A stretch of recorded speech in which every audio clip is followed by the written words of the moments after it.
IFMSA to this strategy webinar 2017-2020. It's a real pleasure for, I believe I talk on behalf of all of the EB, to be able to present the strategy 2017-2020. It's definitely one of the biggest parts of our term, and such an important task that we've done this year, and put quite a lot of effort to it, as I hope you will see. And yeah, like I said, it's a great pleasure that we're able to present it to you right now. So shall we get started? The story with the strategy started in 2014, where in Taipei, at the August meeting, there was the first IFMSA 3-year strategy adopted ever. Well, this year it's coming to an end, so in 2017. And what we've done this year is already we have had a bit of an evaluation of that strategy, but also, and maybe more importantly, we've also created the strategy of the development of the Federation for the next 3 years.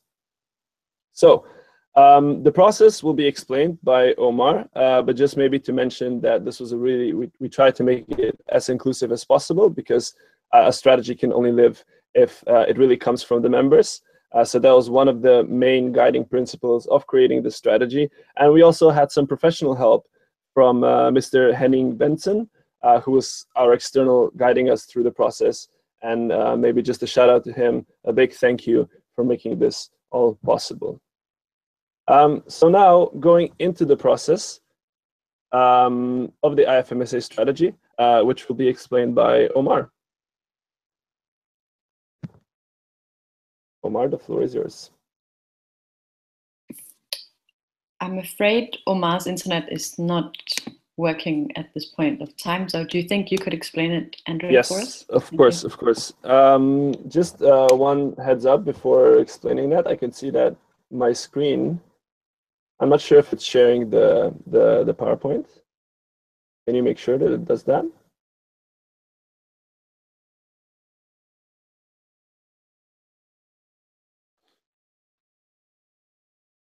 All right. Never mind, actually. Let's just get into it.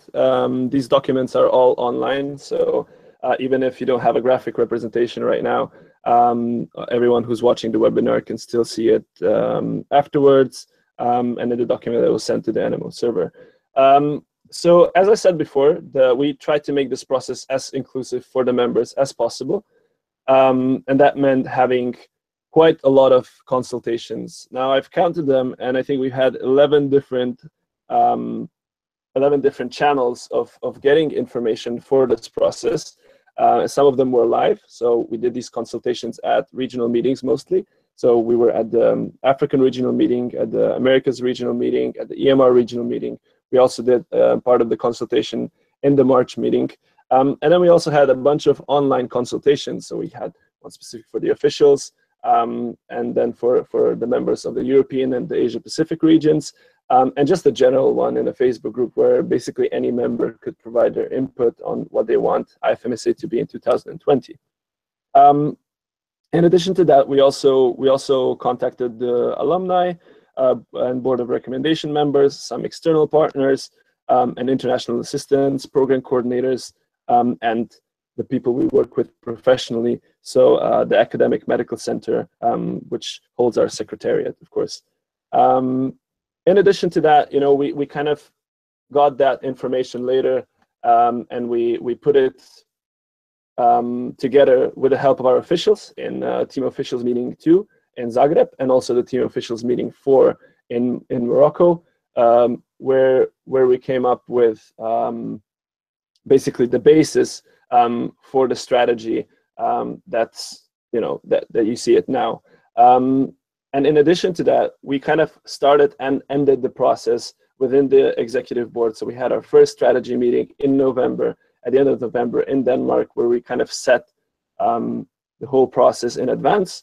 Then we did all the consultations, and then we kind of rounded it up just a few weeks ago in Switzerland at the end of June, where we had a second strategy meeting, where we really consolidated all of the data, we defined the goals, and we come up with the final draft of the strategy that you'll be able to see now. You can see also a picture of the strategy meeting. Going on to the next slide. Here is basically the graphical representation of what a strategy 2017-2020 looks like. So if you only see one document, this is the document that you want to see. Here you can see all of the main pillars of the strategy, all of the main goals within each of the pillars. As you can see, we have 4 pillars, and then within each one, 2 to 4 goals. Now, just to explain a bit further, in the middle, we have the stakeholder map. We're not going to explain it into detail right now. This is something that will be explained in supporting documents, in the background document, and also at the General Assembly in Tanzania. But it just shows kind of how our stakeholders move within this strategy that we're creating, and if we manage to, of course, if we manage to reach the goals that we set.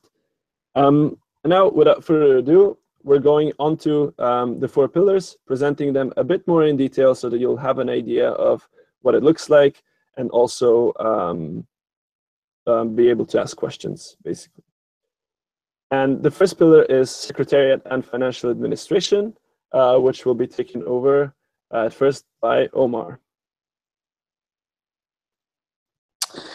All right, thank you, and sorry for the internet issue. So as explained, the first pillar is regarding the Secretariat and Financial Administration, and is to unlock the benefits of engaging IFSA alumni. We want the Federation to have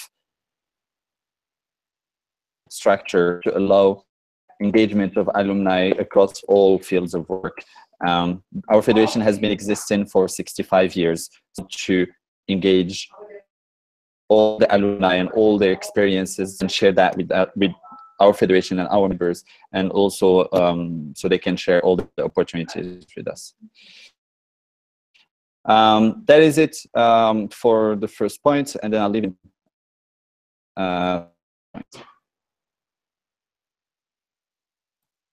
All right, thank you, Omar. I believe that Joachim will take over now. Yes, thank you. The second goal in the first pillar is professionalize IFMSA's fundraising. And it's due to, as we know, today IFMSA is mainly dependent on membership fees from our membership organizations.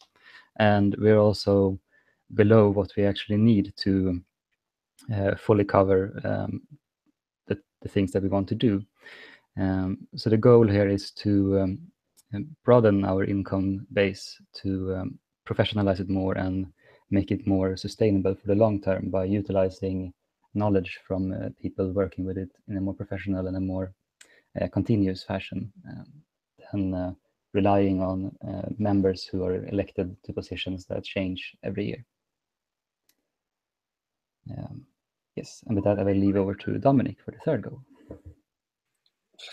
Hi everyone. Yes, we'll continue still in the first pillar.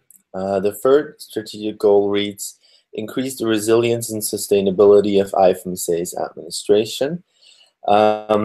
As you might be aware, administration has been something IFMSA struggles with continuously over the last term. That is why for the last, as part also of the last strategy, we established our secretariat in Amsterdam. The secretariat already takes over some of those tasks. However, we must say that we don't think it is enough of what is being done now. And therefore, one part of that strategic goal is to work towards an expanded secretariat and everything that entails that. So finding the finances to do it, looking at the tasks that would be handed over. But there's also the second part in that we recognize that some administrative tasks will remain for the foreseeable future with IFMSA leadership. And for those, we at least want to have a basis for their sustainability. We want to change how we write guidelines. We want to change how we archive them there. Although the secretary will not do this task, we will involve the secretary so that everything is that everything will not be lost. And we've decided to have it in one strategic goal just because it is, in fact, about one topic, and also we don't know yet which tasks will go to the Secretariat and which will remain with officials. Then the next strategic goal is increase the financial stability of IFMSA meetings. As you might know, it is quite a struggle for us sometimes to meet basic financial stability of our general assemblies mostly, but also our regional meetings. It depends a lot on the capacity of the EB to follow up on the finances of the meeting hosts, and therefore we want to work towards a more stable situation where we have more control over it, where we reduce the risk for IFMSA by various tools. That's currently we do have some ideas where that is going, but that's still to be determined how that will be achieved. And I think I can give over to Monica. Thank you very much, and hello to everyone. So the next pillar, or the second pillar, is participation and representation. And we have 3 sub-pillars. The first one is to create a system that allows for NMO's individual development. And we want to increase participation and representation. And I think that the first of these sub-pillars are maybe the most important one that would, because if we can support our NMOs better, we also believe that they can actually become a more active part of IFMSA, and they can we can enable them to better take our opportunities. So the first pillar really tries to focus on the individual NMO, and we have also written in this one that we would focus specifically on the NMOs that needs it the most, because we do have some very strong NMOs, and we believe we need to sort of lift from the bottom. The ideas we have for this goal is to sort of try to map out what is a strong organization, what different things characterizes a strong organization, and make sort of a standardized, not that we can make a standard for organizations because they're all very different, but still something that we can aim at. And based on this, we would try to make specific tailored capacity building modules that can address these different areas, and we can map out which NMOs would need these different things and make sure that we address these NMOs and make sure that they would benefit from them. So these modules could contain online webinars, Skype calls, tutorials, manuals. It can be linked to the General Assembly's regional meetings, and all of these things, but they would target specific things that are linked to organizational development of our NMOs. And the next pillar is to establish, oh, sorry, not the next pillar, the next sub-goal under pillar 2 is to establish an integrated approach to regional representation. And by this, we mean that we don't have any standard for how to include regions when we select delegations, when we select positions in IFMSA. And we don't even know exactly what regional representation means, because within some regions, we also have sub-regions. And what we really want with this is to make sure that all of the parts of the world is represented in IFMSA, because we know that when you go, for instance, to an external meeting, you also bring a lot back home, and that also creates capacity building in your region or sub-region. So what we want with this sub-goal is to have an integrated approach to regional representation. That doesn't mean that we should have a specific quota, but it means that we know how do we take it into consideration in the different decisions we make when we select these different teams or positions. And the third pillar under the third sub-goal under pillar 2 is to improve NMO involvement in decision making. And that is really linked to the General Assemblies, because today we really spend almost all of our GAs, or the president spent almost all of the GAs in president sessions discussing submissions and reports and a lot of things, and we spend hours in plenary. And we believe that maybe some of these decisions doesn't have to be taken at the General Assembly, where we are face to face and can spend the time on a lot of other more valuable things. So with this, we want to look into which decisions are actually taken at the General Assembly, And could they be decided only by the EB or by inclusion of innermost but ahead of meetings during the terms? And also to define how would we then take these decisions, because of course we don't want, we still want the innermost to have, to be able to give input and to be involved in the decisions, even though they're not at the General Assembly. And we hope that by decreasing the number of things we need to go through at the General Assembly, we also would increase the involvement in the decisions and the things that we discuss that actually make sense and that actually improve the federation and are not just technical things that we have to do. So in the end, we hope that we would improve animal involvement, but still by prioritizing a bit more what we put up for decision making at the General Assemblies. So I think this is the last part of the pillar 2. So I would hand it over to Marie for the pillar 3. Thank you. Thank you so much, Monica. Thanks so much, Monica. I'm happy to present to you the next pillar, which is alignment of work. And the origin of this pillar really comes from the realization that IFMSA works in a lot of things and does really great work in a lot of areas, but we believe, or our consultation also builds on that, I believe that if we align our work more, maybe we together could achieve more. So what the first goal is to ensure consistency and establish global priorities. And that is really to try to align what we work on in the standing committees, in the programs, and also in the external level, and with the goal of having this work represented both at the local and the regional level, and also vice versa, so that the work that we do on the global level is also reflected at the other levels of our organization. And what we hope to achieve is really to have these global priorities, which will be priorities for the whole organization, and thereby some fields that IFMSA will be working in and will be really strong in all areas, both internally at the local level and through the programs and all the way to the external level. So we can really benefit from each other once we're at the external level and making calls. We really have a strong internal background, and vice versa, that the internal can really also benefit from having a strong external presence, maybe with partners, funds, and external speakers, and so on. And of course, these global priorities, we want to monitor them, and we want to align also at some point the programs to these global priorities. Yeah, so that is the first one, trying to align things a little bit more with regards to the areas that we work in.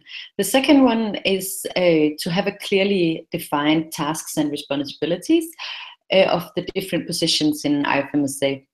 And this is a little bit up for interpretation, but we believe at least the executive board and the team of officials, but as well, it might be interesting to define more clearly the international team members and also the program coordinators and some of the other other positions working for IFMSA, to really have a clear idea of what are the different people working on and what are their responsibilities. So also that when people get elected, they are aware, or appointed for a position, they are aware of what responsibilities they have.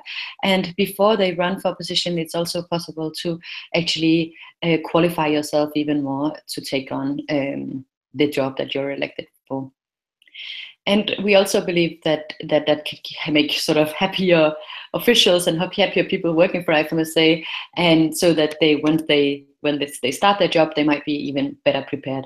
And as well, from the NMO side, to have a clearer idea of what the different people in IFMSA are doing. And one of the goals here is also to actually simply produce a graphic documentation that can be shared with interested people of what the different people are working on, in what areas they work together, how the different communication flows are, and so on. As we believe that this could, also increase our outputs of the federation. And our third goal is to achieve a high quality of work. And also based on our consultations and our own experience, we believe that capacity building is something that is really important to IFMSA. And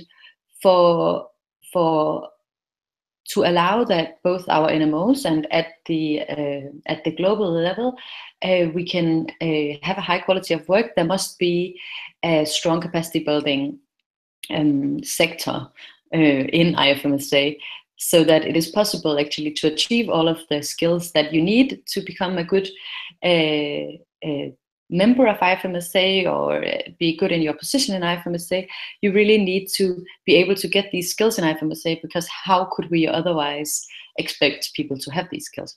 So what we want to do is really to try to see what are the best practices of the capacity building we have in IFMSA currently, and then to also look into what framework, how can we increase the outputs and the outcomes of our framework, of our capacity building framework, and really offer in-depth knowledge, and how can we maybe do this with with partners as well. And we do already have some existing examples of great partnerships that have improved capacity building. And I think it's just important to say here that when we say capacity building, we don't solely mean trainings. We also mean everything that happens in the standing committees, the webinars that we offer. It can happen at the IFMSA meetings, but it can also happen online, or it can happen at SRTs or other sort of courses that we offer through IFMSA. And we want to actually develop a pilot course according to the new framework for sort of in-depth knowledge offered by IFMSA. And we want this to be at least 100 hours of comprehensive learning. So that is one of the things that where we believe that if we have better courses, then we can in the end have more skilled people working for IFMSA and then achieve a higher quality of work. And the last one is to work towards appropriate and valuable impact assessment. And that is very also related to capacity building, but also to the programs and to many of the different activities that we do for IFMSA. That we, in order to measure whether what we do is making a change, which is in the end is what we want to make with IFMSA, we want to make positive change, then we need to have an appropriate impact assessment. And that is something that we currently are lacking, and we would like now to establish something more sort of scientifically approved. So both we're planning to have a standard impact assessment tool that we can use for trainings, and maybe a standard one for programs and a standard one for, I don't know, standing committee sessions or something like this. And then also to have a more detailed one, which is developed for a specific project or a specific capacity building event or something like this, where we can really see what are the impacts of that specific one, as we don't believe it is possible to have detailed ones for every single thing we do, and maybe that's not either realistic. At least we believe that there should be a standard one that we can always use that is sort of approved. And then we have a goal around publishing an article in an international peer-reviewed journal based on an IFMSA impact assessment. And that is sort of a more in the end of the strategy goal, but we believe that that is also realistic, as a lot of the things that we're doing in IFMSA really has a high quality, and we want to show the world how great we are. So that is it from alignment of work. And then I will pass it on to Firas for visibility and promotion. Thank you, Marie, and hello, everyone. Before I start, I just want to apologize for the background noise. I'm in a pretty loud area. So in visibility and promotion, we have two goals. This is the final pillar of the strategy, 2017-2020, and I think the two goals are a bit interrelated. The first one is to unify the IFMSA brand and representation throughout all media. And as many of you know, there's we've grown a lot on social media, but we still have a lot to catch up on, and in terms of professionalizing our presence, increasing our impact, and growing our audience beyond the members of IFMSA, beyond the NMOs and people who attend our events. So that's basically what we aim to do here. We plan to have a certain sub-strategy for online marketing strategy that will ensure us a larger impact online and hopefully even in traditional media. The second goal is to have comprehensive and user-friendly platforms. We all know that we've had a new website since 3 years now, and before that we've all struggled with the online platforms of IFMSA and kept changing them.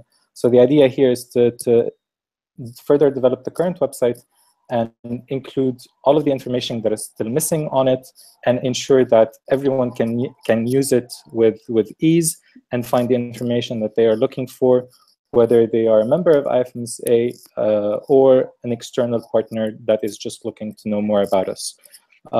Those platforms should be also continuously up to date, so that relevant information and new information about our events, our achievements, our goal can be found there as well. Is basically it. I'll pass it on to Andre back for questions. Thank you very much to all of the presenters. I think this was a really good summary of the strategy. Of course, every part of the strategy, every sub-goal has its own kind of indicators, its own sub-goals, even further, and that all is described in the background document. In the supporting document that we already sent, and will be further explained also in the background document that will be produced in the next few days. So yeah, this was basically an overview of the strategy 2017-2020. And now is the time for your questions. So we'll wait for a minute or two to see if you have any questions right now. But if you might not have them now, we're always happy to answer the questions. You know, if you're looking this webinar in a few days, so not live, you can always write us the questions, and maybe we can start the discussions, you know, before getting into the August meeting. But just to calm you down maybe a little bit, also you'll have the chance to get clarifications also in the president sessions in the August meeting. So now is your time to ask.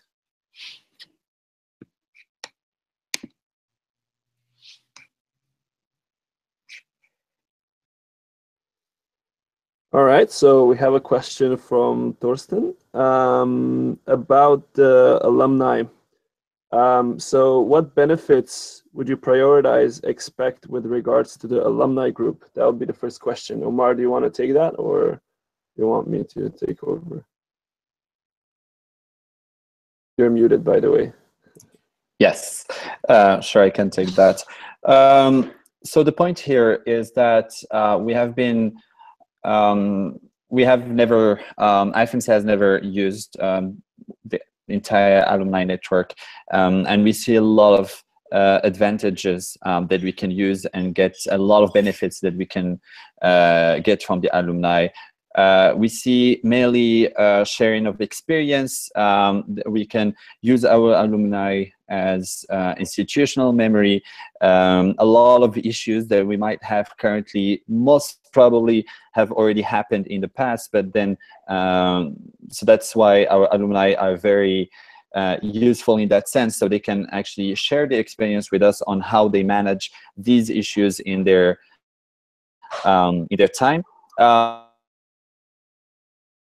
We also want in our capacity building sessions, trainings, and everything, so they can share with us their knowledge, their skills, and they can help us run some sessions in our IFMSA meetings if we need that. They can help us in our plenaries by chairing our plenaries and all of that. But then we should be the ones reaching out to them. So there should be a structure so that we can reach out to them and use them when we can, and also for them to actually get benefits from the federation. there also would be a lot of opportunities that we can use by having our alumni by our side. So for instance, if they are working with an external partner, for instance, and they see a great opportunity that they can offer us, then they can reach out to the Federation and easily offer us that opportunity.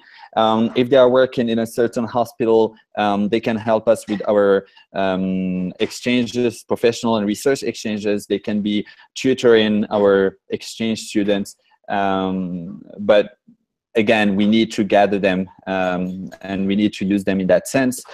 And lastly, we can also use our alumni for kind of financial benefits when it comes to donations, but it is not our biggest goal for the moment. For us, what is really important is what I mentioned just before. So that's why I mentioning it at last. I don't know if that answered your question, but please feel free to reach out to me if you need any more clarifications. All right, thank you, Omar. Maybe just to really kind of emphasize that this goal is to create a certain benefit also for the alumni, because we want to create that community. Also, so not just looking for the benefits, what we can get from them, but really offer something to them as well. So that will also be pretty much the focus of the strategy before trying to basically, get some benefit or have some profit from them. So that's not the main purpose of this pillar. Now going on to the next question. It's from the Helmsick president, Jota, and the question is about the evaluation of the strategy. So how will this process be implemented, or how will we make sure, how will we monitor the progress of the strategy? And maybe I can answer that because well, it's we've tried to develop the strategy with the indicators and also with sub goals that are defined to each of the terms. Each of the upcoming terms. So term 1 of the strategy, term 2 of the strategy, then term 3 of the strategy. So it basically makes it quite easy to follow up on. So it's very easy to see what is supposed to be done by the end of the first year, by the end of the second year, and by the end of the third year. And also the indicators that we set are set in a way that they're really measurable. We have spent quite some time on it to make sure that they are that there is no doubt in what they actually mean, because that was also one of the main struggles that we had with the previous strategy, is that we can't really know whether or not we've achieved it, because the indicators are not so measurably set, basically. So yeah, the indicators definitely have a very important role. Okay, I hope that answers your question. If anyone else wants to maybe complement my answer, you're welcome to do so. Just looking if there are any more questions. Yeah, I can say that it is already in the bylaws that the EB reports on the strategy each and every GA. And we have found ourselves quite challenged by that because, yeah, as Andre mentioned, the current strategy has a paucity of indicators, and we didn't really know what it was talking about in the end. So with this structure that we've come up with, we hope that that future EBs will have a much easier time to look at the sub goals and report to NMOs at the GA of how we're progressing, basically. And also one thing that may be also important to note is that the strategy is supposed to take 3 years for the implementation. So that is a difference that we have from the previous strategy. So we'll take 3 years to develop or to implement it, and then 1 year to evaluate it and create a new one accordingly. So it won't be double work in the last term like it was this term, kind of finalizing the last strategy and creating a new one, but just having 3 years for it, really making sure that everything is done and that it's properly evaluated, and then creating the next one. All right. Is there anything that anyone else would like to add to this question or to this answer? Marie? Yeah. Yes, I just wanted to follow up a bit on what Omar was explaining about the alumni and what we expect to achieve from that, where I really think that so I'm obviously coming from the external perspective, and I really think that there are some opportunities for us there, where we meet a lot of people that have been medical students that are now doctors working in global health, and some of them have even been part of IFMSA before. some 40 years ago, some 20 years ago, some only 5 years ago, but they are all sort of, a lot of them are passionate about IFMSA, and I think if we had a great alumni network, there could also be and were more experienced in collaborating with our alumni, I think we could get a lot out of liaisoning with them, working on things to achieve what we want in the sort of world of global health and the policy world. And if they still had a greater feeling of sort of belonging to IFMSA as well, I think that's also an end goal where I think IFMSA could really advance its efforts quite a lot if we have a stronger alumni section. Thank you, Marie. We're going to take on the next question that we got from the Helmsick treasurer, Dimitris.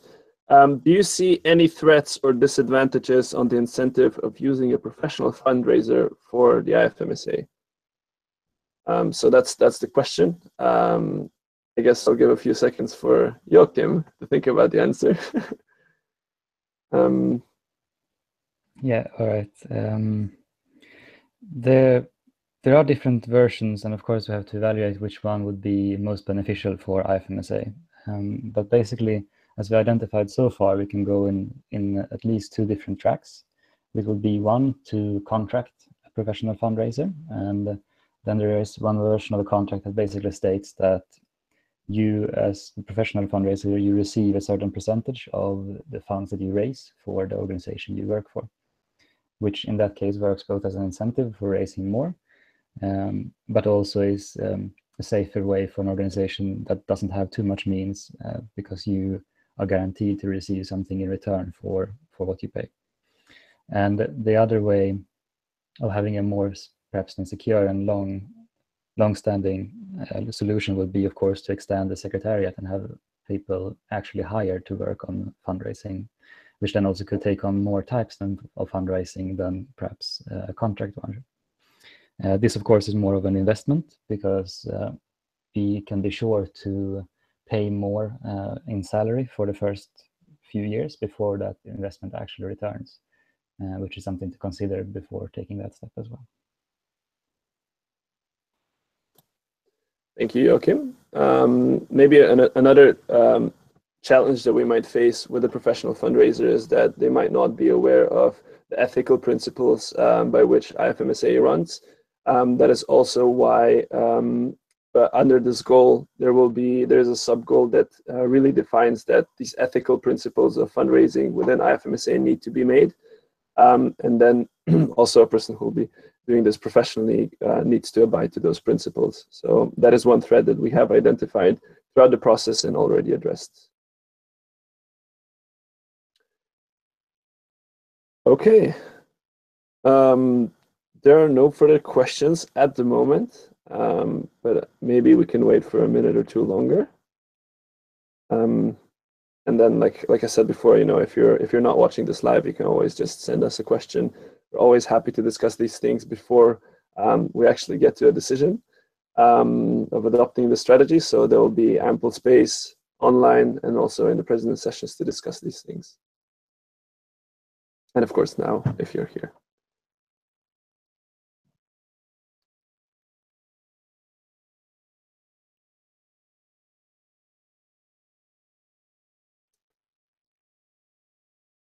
All right, so there doesn't seem to be any more questions.